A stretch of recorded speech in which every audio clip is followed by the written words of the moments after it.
श्री स्वामी समर्थ. जय जय स्वामी समर्थ. अवधूत चिंतन श्री गुरुदेव दत्त. तुमचं सर्वांचं स्वामी समर्थ या चॅनलमध्ये अगदी मनापासून स्वागत. स्वामी महाराज तुमच्या सर्व चांगल्या इच्छा पूर्ण करोत ही स्वामींच्या चरणी प्रार्थना करते आणि आजच्या या नवीन व्हिडिओला सुरुवात करते. यंदा 24 मार्च 2024 रोजी होलिका दहन आहे. आपण प्रत्येकजण होलीमध्ये अनेक गोष्टी अर्पण करत असतो. आपल्या समस्या सुटण्यासाठी किंवा आपल्यातील वाईट शक्तींचा नाश करण्यासाठी आपण होलिकेमध्ये अनेक गोष्टी अर्पण करत असतो. मग त्याच्यामध्ये नारळ असेल किंवा इतर कोणत्याही वस्तू असतील.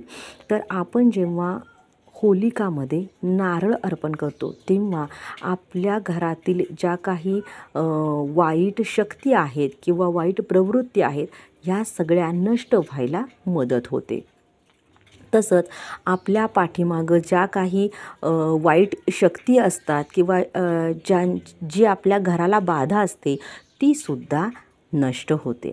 तसंच आपण इतरही कोणत्या वस्तू अर्पण करू शकतो की ज्यामुळे आपली आर्थिक चणचण कमी होईल, आपल्यावरील कर्जाचा बोजा उतरेल, आपल्या सर्व आर्थिक समस्या सुटतील. तर हे आपण या व्हिडिओमध्ये बघूयात. तर तुम्हाला होलिका दहना दिवशी एक कणकेचा पंचमुखी दिवा बनवायचा आहे. संध्याकाळच्या वेळी पंचमुखी दिवा बनवून त्यामध्ये थोडेसे मोहरीचे तेल घाला, त्याच्यामध्ये हळद, कुंकू, थोड्याशा अक्षता घाला, थोडे काळे तीळ टाका आणि असा दिवा तुम्हाला होलिकेमध्ये अर्पण करायचा आहे.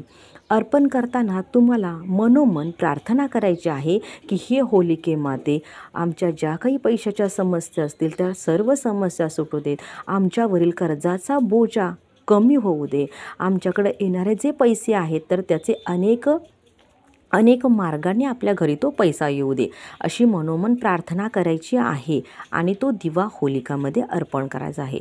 पण लक्षात ठेवायचं आहे तो दिवा अर्पण केल्यानंतर आपण तिथं मागं वळून पाहायचं नाही आणि घरी येऊन हातपाय धुवायचे आहेत. तर आता बघा 24 तारखेला होलिका दहन आहे आणि 25 तारखेला धुलीवंदन आहे.